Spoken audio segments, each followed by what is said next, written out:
Hi, I'm Maria. Welcome. I'll keep you updated on the conditions and how much we get. It is forecast that we are going to get somewhere between 18 and 28 inches.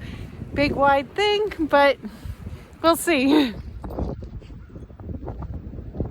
It is now 10 o'clock in the morning here in central Massachusetts in the United States. And this is what we have so far.